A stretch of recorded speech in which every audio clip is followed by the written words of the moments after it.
Hi everybody, welcome to the Guerin Report. Hope your Monday was fun. I tell you what was fun. Last night the Horse of the Year Awards out of Hamilton, and we have a new New Zealand Horse of the Year. The big EV. El Vencedor had to be the top contender for the award, and he won it very convincingly, more convincingly than he won this, the Bone Crusher New Zealand Stakes at Ellerslie on Champions Day, but a remarkable string of 3 domestic Group 1s in 28 days means he's our Horse of the Year. For the connections, of course, headed by Stephen Marsh, who had a wonderful season himself. Other winners, La Dorada, champion 2-year-old, Savagely in a red-hot 3-year-old division, and Will He Do It won Stayer of the Year over the older horses. West Coast got an award for being our best jumper. Champion trainers were really close. Mark Walker and Sam Burgesson by 5 votes over Stephen Marsh, who we see there with his good mate Dylan Johnson. And Jockey of the Year, the voted Jockey of the Year, different from the Premiership, went to a very appropriate Craig Grill. So some of the awards there from Horse of the Year at loveracing.nz have huge coverage of it and lots of interviews from Caitlin O'Sullivan, so you can go there to check out a few more. But 2 of the very special awards. One for outstanding contribution. We'll add a word to that. Outstandingly lengthy contribution to racing. Ross Coles, who's been involved in horses since he was 14, when he was an emergency clerk of the course after 60 years of service in the red coat on a white horse. He retired from that role over the winter. Enormously popular success. Ross, thank you for all you've done to keep horses and humans safe at the races. The other international award went to a woman who was one of a kind. Sheila Laxon, of course, won a Melbourne Cup back in 2001 with Ethereal, became the first female to train a Melbourne Cup winner. She decided that wasn't enough. Last November, Sheila went back and decided to win a second Melbourne Cup with her second runner in Knight's Choice. She was there last night with her husband and with the family. It was wonderful to see her back in New Zealand, and a truly international win. Of course, born in Wales, has spent time at different places around the world, but cut her teeth in racing here in New Zealand. We're very proud of all of our winners. As I mentioned, some great interviews on loveracing.nz. Okay, as you know, covered on Weigh In yesterday, the first Group 1 for the season was at Ellerslie on Saturday. Well done to Quintessa, to our good mates Cameron George and Stacey Jones, who are involved. It leads us into the next leg of the Triple Crown. That's the Group 1 at Te Rapa, the Howden Mile. That comes up on the 27th. Now, here's the market as it stands. Spoke to King Kelso. Legato is a yes, trotted up nice this morning. La Creek is good to go. Sam Burgesson informing us Quintessa has trotted up good. She will head there, as will the new reigning Horse of the Year, El Vencedor, and Tuxedo. Sean Ritchie saying we would like a little bit of a lower gate. Now, Checkmate is not going. He's going down the handicap path. His stablemate Waitak is. Carly Alfarasha does go, and Ladies Man, Alan Sharrock ringing us and saying we will be there. We head to Te Rapa this week, then 13 days later they'll be back for the Howden. So a really strong nucleus of many of the horses we saw in the Prasia Plate the other day, heading to Te Rapa. One obvious one who's not is third place, Tom Adachi. They'll freshen her up and they will go to a sprint assignment over the summer alongside her stablemate Grail Seeker. So plenty of big names coming to Te Rapa on September the 27th. Last week we had a really in-depth chat with Opie Bosson, the man, about a remarkable last year in his life. We promise you this week will be a little bit more fun. This time it's Opie Bosson, the jockey. We're going to talk about the improvements, the changes in his riding style, what he looks for, track work, all those little skill sets that might help make you a better punter. Here is part 2. It's Opie Bosson, the jockey. Well, this week, Opie, I want to talk to you about the minutiae of race riding and things that people at home might find useful to back a winner, or have always wondered and didn't really know how to ask. So let's talk about, firstly though, because a lot of people feel they know you. but they probably don't really know much about you. So you don't come from a race riding family. How did you actually end up even considering race riding? My father trained.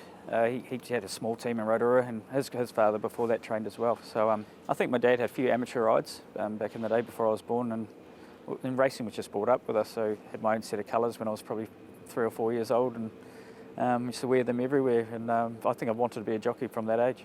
Really? So even though there were no, shall we say, professional full-time jockeys in your family, you knew when you were really young you wanted to be a jockey? Yeah, well, Dad had a lot of jockey mates as well, like Stephen Ortridge, and he's now my godfather. So I was kind of brought up with them, and yeah, I can still remember being on the seesaw with my colours on and swinging along, pretending not to racehorse. So yeah. All right, so there were jockeys around in your life when you were young. Do you remember the first time you rode a horse, a thoroughbred, at speed, like short stirrups, more or less like a jockey would? Yeah, I think it was in Rotorua. I think I was about 12. Started running track work for Ken Thompson. It was owned by Bull Pomeri, the horse was called. Inner Space, I think it was called. It wasn't very fast, but she was quiet, and it was a good horse to learn on in those days. What was that sensation like? Because riding a horse short stirrups, even if it's not that fast, it still must feel fast when you're 12 years old. I was kind of ready for it, because I'd be whacking my stirrups up on my ponies all the time, and when I was riding at the shows, and they always used to tell me to put my stirrups down because I rode too short, but they just got shorter. So by the time I was 13, 14, they were really short, nearly Noel Harris type. I had to come down a little bit when I moved to Matamata. Loving riding and speed is one thing, but being good at it is another. And I don't want you to be modest here, because a lot of people might think this about their own lives and their own careers. When did you think to yourself, I'm actually pretty good at this, or I'm going to be good at this, or even a step further, I might be great at this one day? When did you first get an inkling you were actually pretty darn good? I remember one day, because I had 20 trial rides and won 10 of them, and I thought it was pretty easy, the trials, but then it took me 17 race day rides to get it. How old were you then? 15. So it took me 17 race day rides to ride my first winner, and I was just overthinking things. And so Mark Walker pulled me aside actually, and he goes, just go out there, relax, and do what you want, do what you can do. And from then on, everything just fell into place, and I go out there with a relaxed mind, just block everything out, and just whatever will be.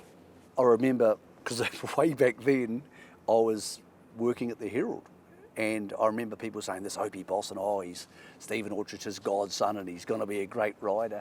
Did any of that noise get through? Were you aware very quickly that people were anointing you as the next chosen one?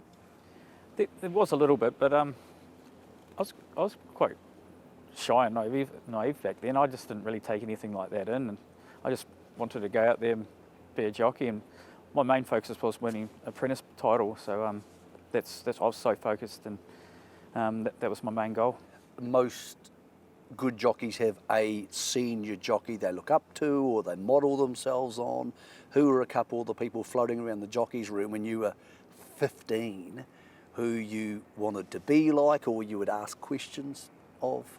Lance O'Sullivan. He was the pinnacle when I was starting out, and he was just so good. He won 12 premierships in a row, I think it was, and yeah, he had the style and everything like that. So I pretty much tried to copy everything that he done. So when you were 15, did you have the courage to sidle up to him and say, hello, Mr. O'Sullivan, and ask him things? Well, he actually broke his leg at Moonee Valley. I think I was about 17.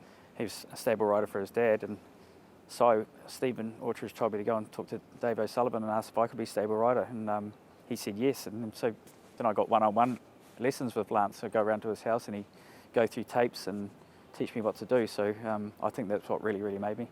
Okay, we talk about style and your riding style back in the day. Here's the iPad.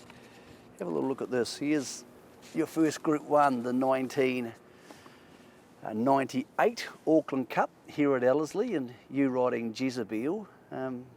What are you seeing here, and what's changed about Opie Bosson's riding style from that to now?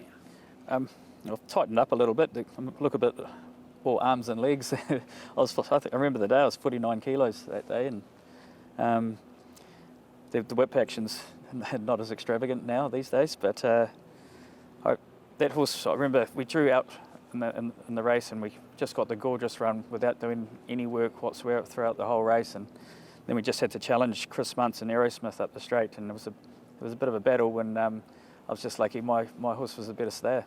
The old white whips show up a bit, and I find when I look at footage from back in the day, I'm like, oh wow, that looks really dramatic. But at the time, I suppose it was how people rode.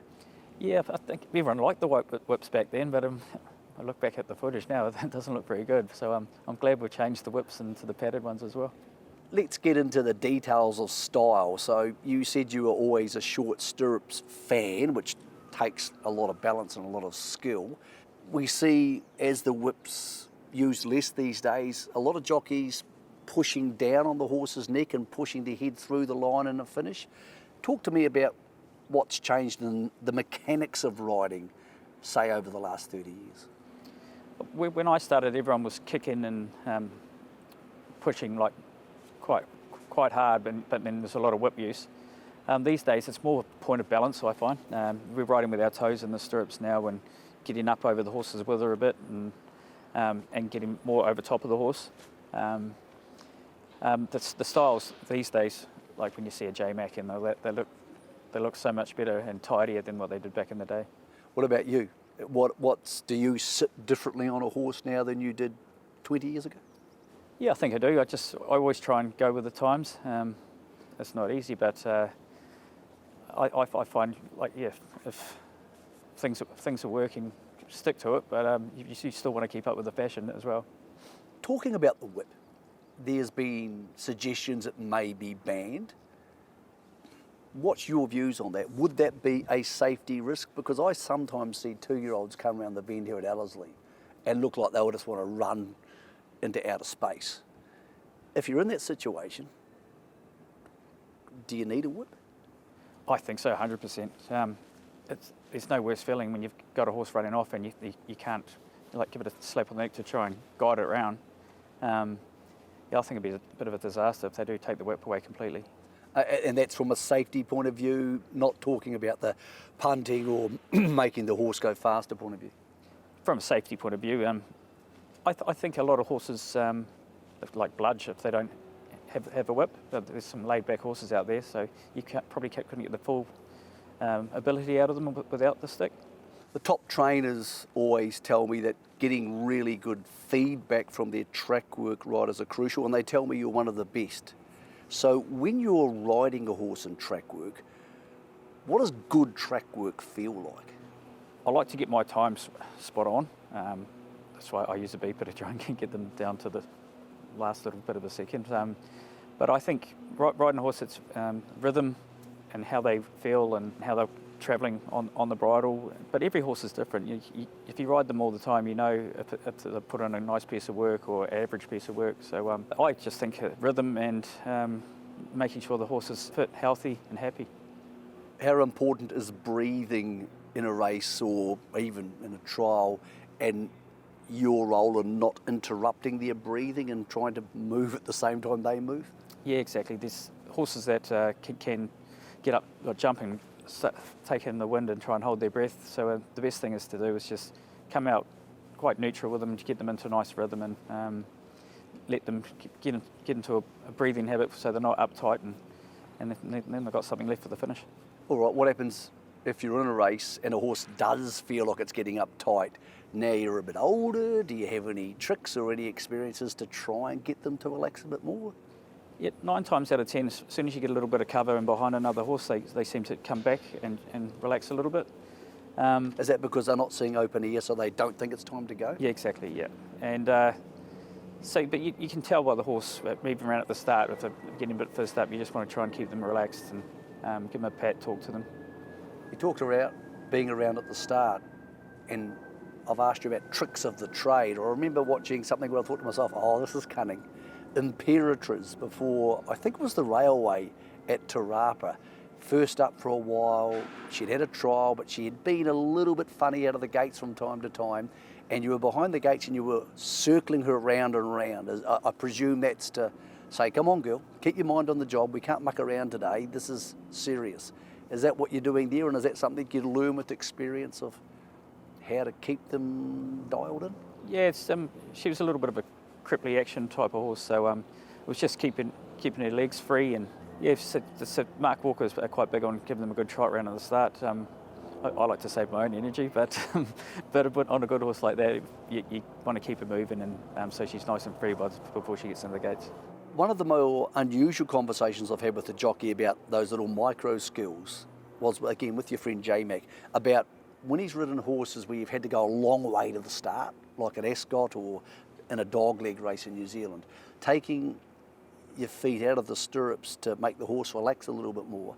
And he said the other thing that you could do at that time was you could feel their heart beating because your legs were alongside the horse, and he said you could tell whether they were getting a bit too carried away. Is that something you experience? Is that something guys at your level do? Yes, I sometimes take my feet out of the irons, and it does make the horse relax. You can actually really feel it. As I said, every horse is different, but I think it's quite interesting what James said. You can feel the heartbeat, and when you look back, you actually can, yeah. Just go back to track work. I've always wanted to ask somebody this. Do you ever just get off one on Tuesday morning and think, oh, this will just win? This will be winning?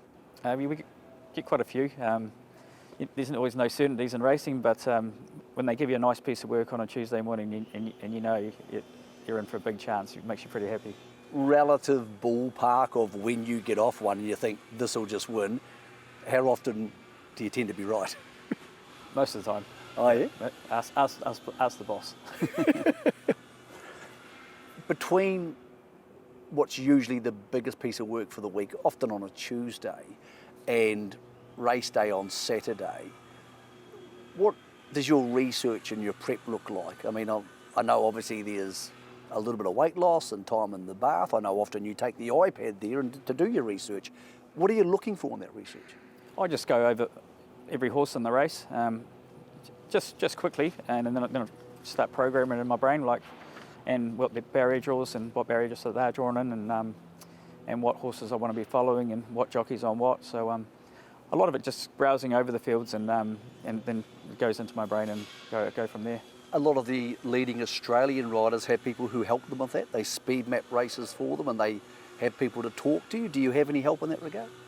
No, I do it all myself, but when I do go to Australia, I get the speed maps done for me because I don't know the horses as well as I do from the horses back here. Okay, so when you do that, do you keep that in your mind, or do you write it down? It comes printed out, like you can. No, but I mean, when you do your research, when you're doing your stuff in your own mind for races in New Zealand, do you write it down yourself, or do you store it in your head? I store it in my head, yeah. Must be a lot of information to carry around.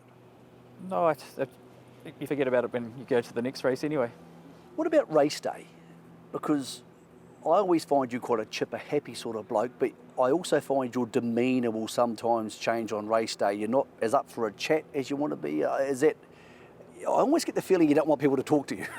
Is that because you've got so much information in your brain and you want to get this done and you want to get it out of the way and you want to get it right?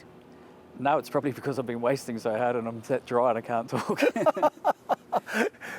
So on race day, do you feel, when you walk in here, Group 1 Saturday, is there still any butterflies or any, right, it's game day?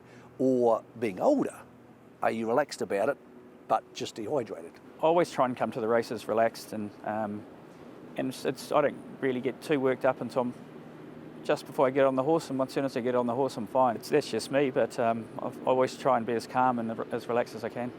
What about in a race? These days, do you have things you look for more than you looked for 10 or 20 years ago, like cover or keeping your horse nice and relaxed or in a stride? Is it more important these days at a new Ellerslie to push them out of the gates and get handier?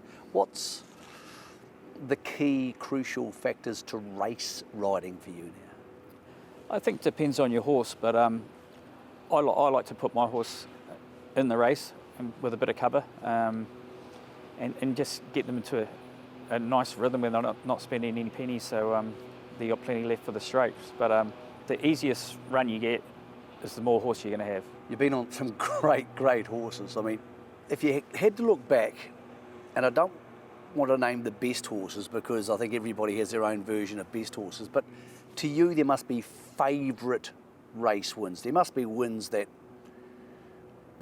maybe mean a bit more for whatever reason, whether it's money or the people involved or the horse involved. I want to go through the Opie Bosson's 5 favourite wins, and we can go backwards. I suppose they don't need to be in numerical order, but we'll start at 5. What was one of your 5 favourite ever wins? You might laugh at this. It's made in 1,200 metres at Tauranga, a horse called Glitzy Glory that we bred. And I remember the moment. I was a 10% lease shareholder. Even I was excited. That gave me a really big thrill. So just because you bred? Bred it, yeah. And because I suppose your family and your mates were in it? Yeah, my brother was in it, and a few mates, yeah. You didn't mention me there, I was in it too. Yeah. Okay, that's 5. I didn't see Glitzy getting a run. 4. Mongolian Khan. The Derbies or the Caulfield Cup? Both Derbies and the Caulfield Cup. He was just a great stayer. He was a handful to ride track work. I only rode him once, and I said never again. So what, too strong or? I could not stop him. Yeah, or steer him. But you couldn't stop him? I couldn't stop him or steer him. Yeah, but in a race, he was just the perfect horse to ride in a race. So he was good. It was a shame he got sick. You could have seen a lot more out of him. So of those Mongolian Khan wins, does any sit above the other? I think the Caulfield Cup was the main one. It's one of the biggest races in Australia, so it was good to tick that off. Okay, 2 of the greats, Glitzy Glory into Mongolian Khan. Who sits at, or what wins sit at number 3? I think Melody Bell, when she won the final leg of the Triple Crown at Hawke's Bay. No horse had ever done it, and to win it on her, and she was such a great mare to me. That should be up there. You must get quite close to a horse like her. You spend a lot of time with her over a long period of time.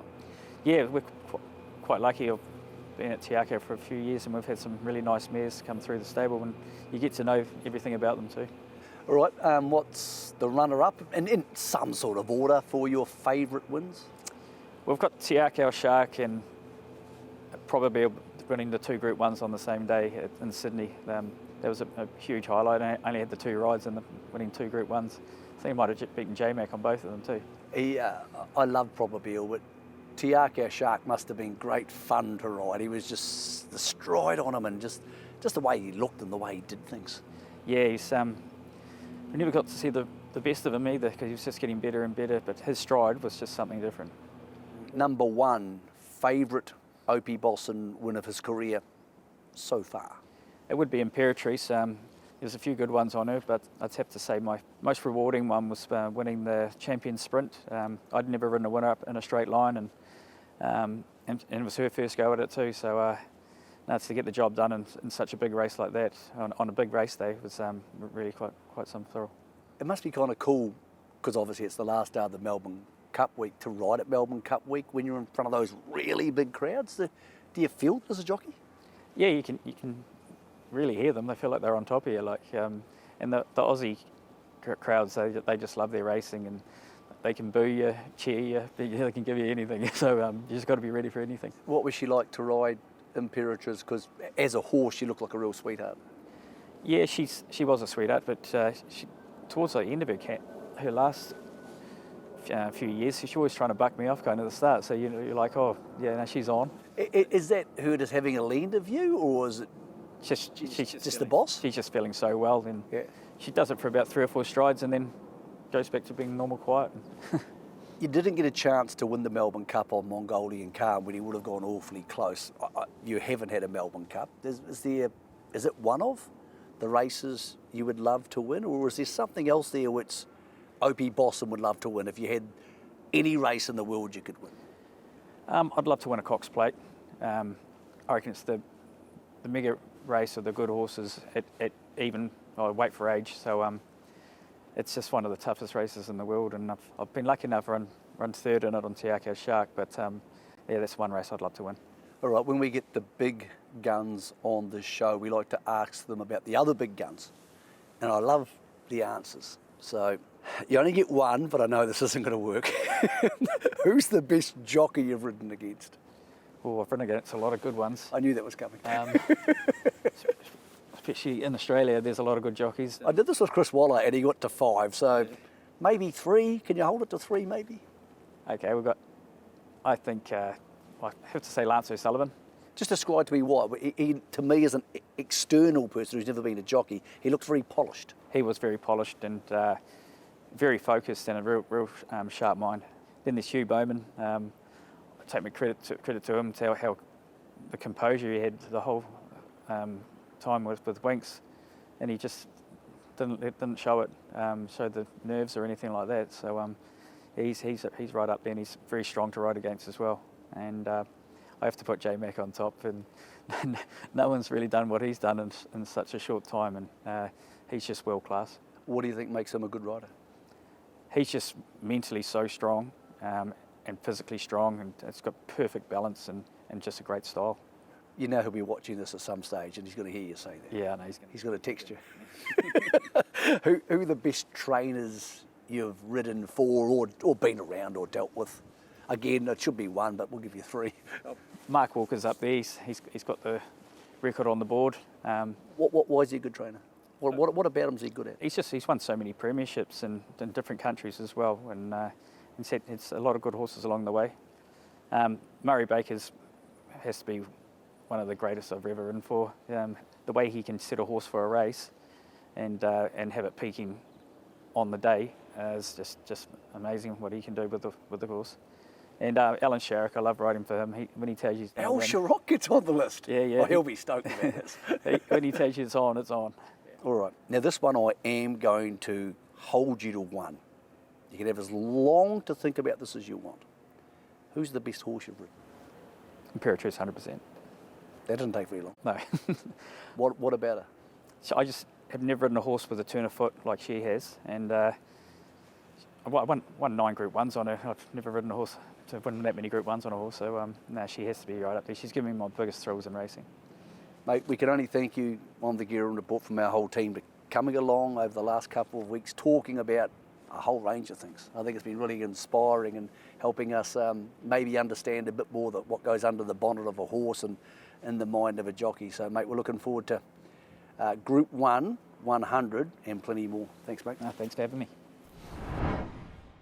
Yeah, we thank Opie for that. I hope you learned some things. I did, hearing about all those little skill sets that the jockeys have and his favourites. Next week, we put the hard questions to Matt Ballasty from NZTR about the racetracks around the country. And I ask him point blank, doesn't some of this stuff make us look like morons? So that's a big interview coming up here on the Guerin Report next Monday. Last night in Hong Kong, the big fella was back. Actually, 2 big fellas. Jamie Richards had 2 winners. Congratulations to Jamie. But Ka Ying Rising. He was way too good carrying a huge weight. And of course, next stop, the Everest for him. He goes into quarantine today, Monday, and heads to Sydney. We'll be following him along all the way here as he looks to become the first New Zealander to win the Everest. He's one of our favourite horses here on the Guerin Report. One of our other favourite horses joined the family last night at the New Zealand Racing Awards. This dude is my producer, Alex Chapman. Thank you, Alex. And we, all of us and the guys in the control room who do jobs, I do not know what they are, but they're very good at them, won this little horsey because we won the Media Award. So to everybody who was a guest on the show, or you at home who have taken time out of your Monday nights or your Tuesdays or Wednesdays to watch us, we say thank you very much. We were honoured to get this award and we're going to try and do it proud over the next 6 or 7 months. The Guerin Report back next Monday at 8 p.m.